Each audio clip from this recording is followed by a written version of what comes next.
I'm Yolanda Marie, or Yani for short, for House of Fluid Reflections. Welcome back. We are officially here with season 2 of Artist Touch Talks, and we are here with an amazing special guest.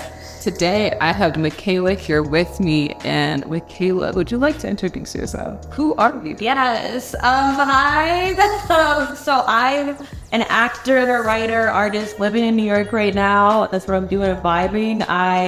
I'm a recent graduate, so I went to NYU, and I went to NYU to study acting there, and I'm like done now, and so like I'm in the workforce, like in acting workforce, but also the other workforce, because you gotta make money so you can pay the bills, but also work on the art, the craft. Absolutely. So I'm doing that. I was born in Jersey, went to go live in Ghana for 5 years, and then I came back to Maryland, so I spent most of my life in Maryland.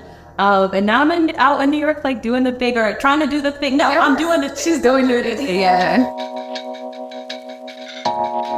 So our favorite part here is to break down that question even further. So who are you, the person? Because we know we like to do all these wonderful things. We have art, but who is Michaela, the person who brings that amazingness to the art? Who am I, the person? Yes. I would say that, honestly, it's like all these outside factors that make me who I am. So when I say like who I am as a person, it's really like what the community has built me up to be as a person. And I guess it's just like driven, but also like fun and light. I think that I have spent like a lot of my life thinking that I had to be like strong in art and fierce, and even in acting, like all the roles that I'd be like, oh, I want to play that character because she's so strong and fierce and like all those things. But in reality, like I am, like I can be gentle, I can be soft, I can be fun, I can be light.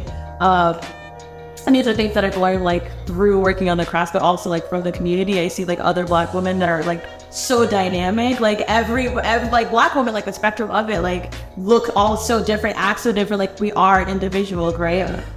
So I guess like, yeah, Michaela is light and soft and fun and airy, and also like I can be fierce when it's time to be that. I can be driven and all these things. So definitely like multifaceted, and also just like dynamic, like everyone is. Multifaceted, dynamic, and community created. I love that. I love the idea of the amalgamation of stuff of different things.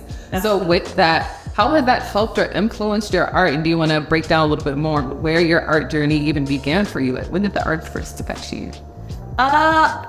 For me, definitely, I think the arts is something that I know that I think has been something I've been interested in all my life, but because I didn't have like parents that could afford to put me in classes and, really like foster that love, even though I'm sure they would have loved to, but that's wasn't like the circumstances that I was adopted, that I was afforded as a young person.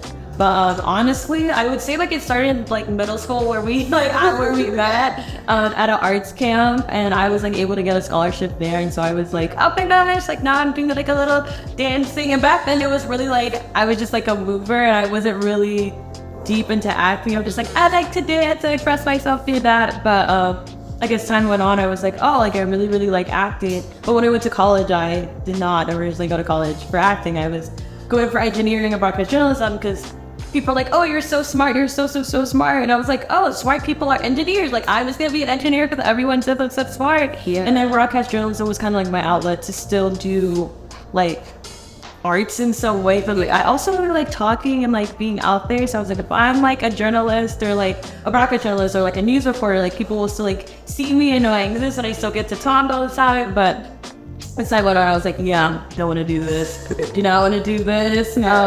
But as I was doing that in school, I was still like doing like lots of like art electives, like acting. And then like I caught the acting bug. My teachers there were like, you need to not be an engineer anymore. And so I was like, what? But honestly, like the love and hunger that I had for acting and just like changing the realm of acting as we see it, and to create space for bodies and people that look like me, but also people like, I'm saying, just like black and brown people, by white people, having them like at the forefront of stuff. And yes, it made me feel good. It was definitely a way for me like to push like my own personal like trauma away. Like when you're on stage, you're not yourself. You're taking on a whole new role where you're like just immersed in that. So for me, that was like healing. But also as time went on, I was like, you know, it's not just about like making myself feel better temporarily. It's about, you know, really changing what is out there. And I know like September 20th, 2015, Viola Davis is the first Black woman to win an Emmy for lead actress in a drama series. And I remember like just sitting on my couch, like bawling. Yeah. And that, like just seeing someone that looked like me. And I was like, if I can be like a pinch of that in other young Black women's life, girls' life, like I will have been the life that I want to do, that I want to live. So I guess just like driving forward through that, and like I still have that in mind in the work that I do. But also, I remember talking to you earlier about this, like Black or brown people could also be like vampires and witches and like exist in like fantasy worlds. Yeah, which is something that like I read a lot of like YA novels, and like they're all like fantasy, and I was like, I want to do that. Like I'm gonna have that one era. Like I'm gonna do that. So definitely like in my writing, pushing for stories like that, because it's very possible to have Black and brown bodies, entities, and non-cis bodies as well in these spaces.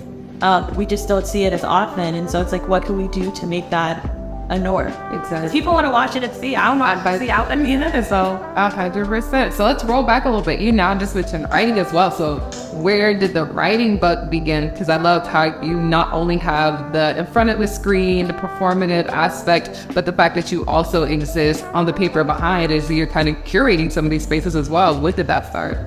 So I think I've always like really liked creative writing. I did that like in school. You have to. Yeah. So it's done. Yeah. So, but I didn't really like think about it much beyond school.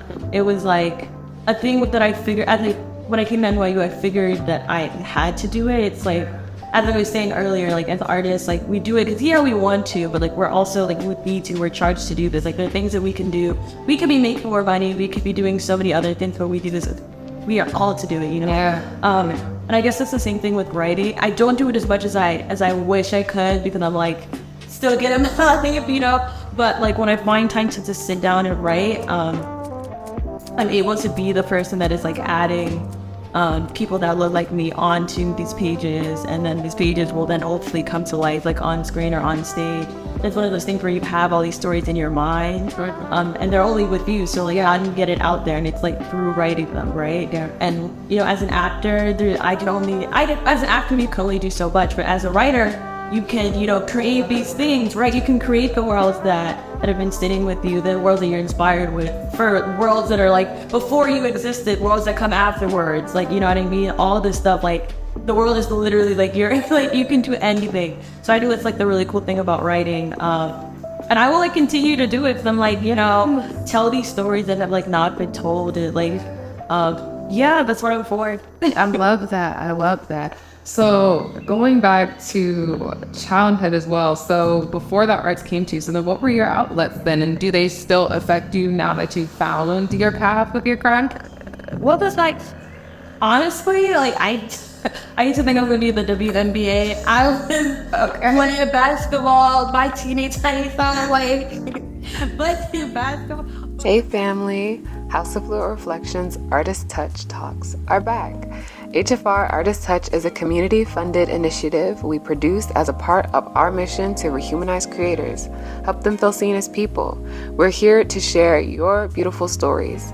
If you're an artist yourself, we'd love to highlight and support you.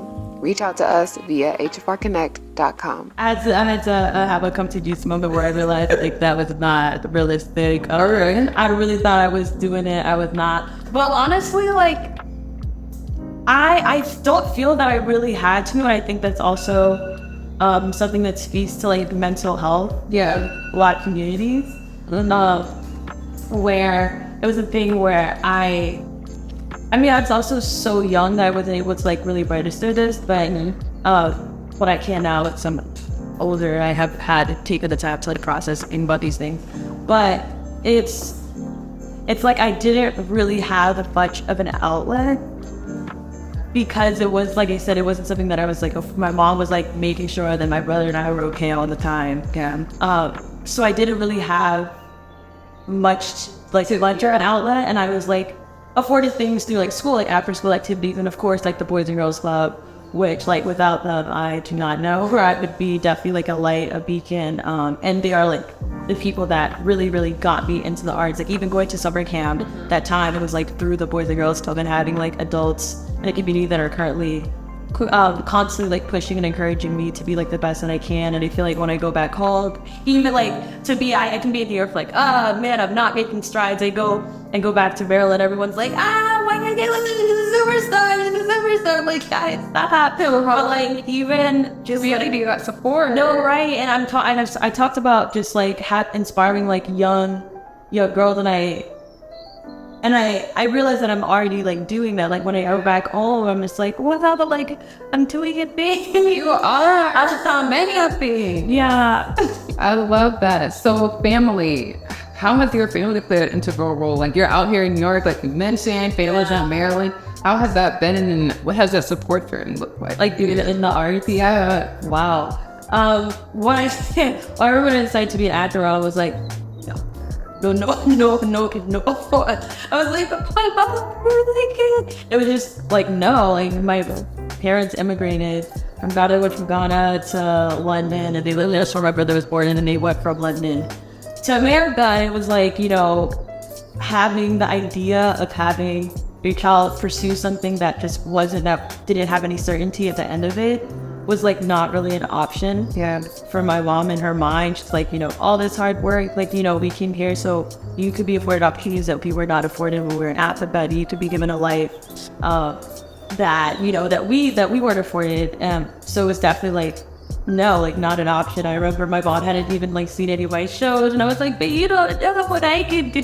So I could have that benefits. Like, then I remember like randomly I was doing a show at previous college, and my brother was like, I'm coming that night. I was like, okay, yay, let me see you there. And then my mom came to the audience, and that was like her first time ever seeing me do anything. And I was like, I didn't know she was there until like the end of the show. So after curtains, we went out. I went to go see my brother, my friend. My mom was there, and she was like crying. She was like, you have to do this. Like, you have to do this. And I was like, what? I'm like, no, I'm trying. You probably won't get right. And it was just crazy that that one performance. It just showed how much like I love what I do, and she was just like, yeah, you have to do this. So from that moment on, there's still like skepticism and like definitely like, oh no, I'm love. But she's like, you know what? We won't have lived the life that you want if you don't like pursue this thing that you love. I love that. Shout out to Mom. We love that story. Yeah. So that's where you've come from. So where would you like to see yourself, or what are some things that you would like to do in this theater and acting space that you're taking out? Like, where do I want to? I say that I don't do what I do to be famous, and I think as an artist you need to know what you want. Like, if you want to be famous, do that. There's a route for that. And if you don't, some people honestly like they end up being like regional theater directors, or just what I'm saying, and they are fine and satisfied and fulfilled with that. And that was like really important. So I had to have a conversation with myself, like, what do I want to do and why do I want to do it? As every artist does and Burton should. But I just want to be like a point of inspiration for so many people, and utilize my platform for that. Right now, I'm just like, I want to be on like TV and in films and stuff like that, just constantly like living in that realm. Yeah. And so it's like constantly like auditioning and like even now like writing, because I want to like bring these worlds to life. So I guess like where I see myself, and honestly like on the screen, but also I don't want to do theater like for many years, but I like really want to teach as well. Like I really want to teach acting. Yeah. I had a teacher from my previous college. It was a community college, and he could be literally doing anything in the world. He has all the connects. He is one of the best actors I have ever like met and seen perform like ever. Like he is. And he'll be doing like literally anything. He could be famous easily. He has all the network for that, but he chooses to like teach at that college because he can touch lives like mine. And I'm just like, if I can do that, like I don't need to be at a huge school. I just want to teach because I want to do what he did to me, and like how like he kind of catapulted me into like where I am today. Yeah. Teaching, like I said, It's gonna be a long time from Yeah. coming, but it's something that I definitely want to do. I love that. Are you a solopreneur, small business owner, or creative professional looking to enhance your brand's image? HFR Studios is your creative solution. We offer photography, videography, digital design, and other creative solutions to help your business stand out. Our unique approach places people first because we believe that creating is a wellness activity. Visit hfrstudios.com to view our packages and pricing and book a consultation to find the perfect solution for your needs. Much love.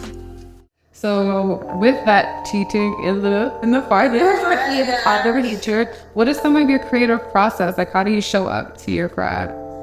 Creative process. Like, I think if I get a role, well, there's so many different roles. Like, if it's a person that has existed, that's a lot of like the Shakespeare mysteries. I do the research, but also the cool thing about acting is the transformation of it. And there's so many plays that have been done. Every play has been done multiple times, right? So it's like, how do I bring my own interpretation of that? So it's really like sitting down and reading the play and pulling like what I got from it, and my interpretation of it. And if it works with the director's vision, we go for it. They could be wildly different than anything that had been seen before. It could be in line with something that someone has done, So it really just like finding myself in the character and, the footing of the character and stuff like that.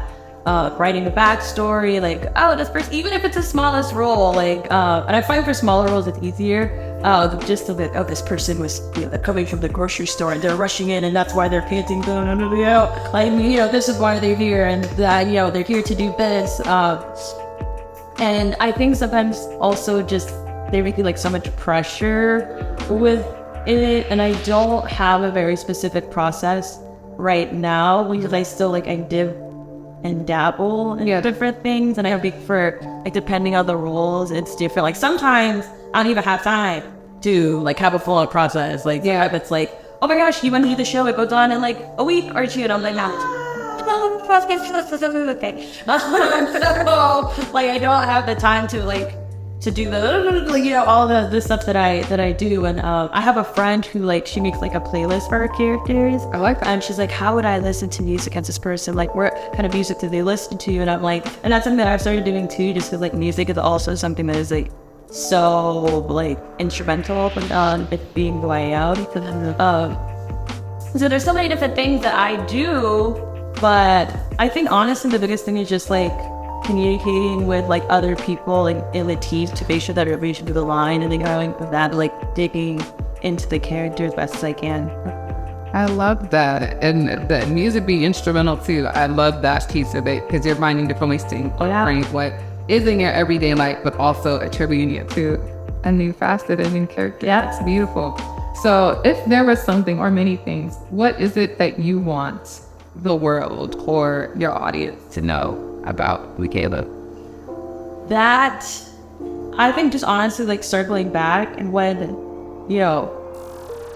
people, like I said, when people ask me what is important to me, I think I want people to know that the community around you is so important and detrimental to you being who you are. So just really immersing yourself in that. And always lead with kindness. Always. And I know sometimes that could be hard, but I make just being kind and open, because you never know where that's gonna take you. And I know that there's so many opportunities that I wouldn't have even imagined to come my way. But it's just something as simple as my smile and my energy, just being nice and kind, receptive to other people. But yeah, honestly, community, so many people have different reasons for the purpose of life, which is a big question. I know, very, very, very. I think clear. I think that it is love, and for me, love is through the connections that I have with every single person in my life, and those connections drive me to be better constantly every day. So I want people to know that I am driven by the people that are backing me and propelling me forward. Beautiful. I love that. Bill had talked about it literally for us here, the umbrella we do these artist touch talks under is House of Fluid Reflections, and that's what we believe, that we are all an aspect of each other. And there's something in you that's in me and vice versa. There's something that we can all garner from knowing and being connected with one another. So I love that that's an integral part of you and your story and your background. Is there anything we can look to see, Michaela, in coming up, or projects that you are a part of? Well, let's see how my booking goes. No, I'm just gonna be honest. But I'm in a drink commercial, like Pizzy commercial. Maybe you'll see that. Okay. TV. Honestly, yeah, it's just like audition season. I think. Yeah, I know, right? So I think I'll have some news for you. I think I'll be able to report back. Give me like a month or so. But I mean, Yes, I can. for sure. Absolutely. So where can the family find you? Okay, on Instagram, Michaela Obro, Michaela Obro, Michael with an A, and then OBRO. And that's like all my like social media platforms. Beautiful. Well, guys, this has been Michaela with you for this season 2 starting. And we will check back in with you guys later. Thank you for tuning in. Please don't forget to like, comment, and subscribe. And if you are an artist or a creator yourself, please hit us up at houseoffluidreflections@gmail.com or houseoffluidreflections.com, HFR Connect on Twitter. And yeah, we will catch you in the next one. And until then, peace, love, and all that good stuff. We are out. Bye-bye.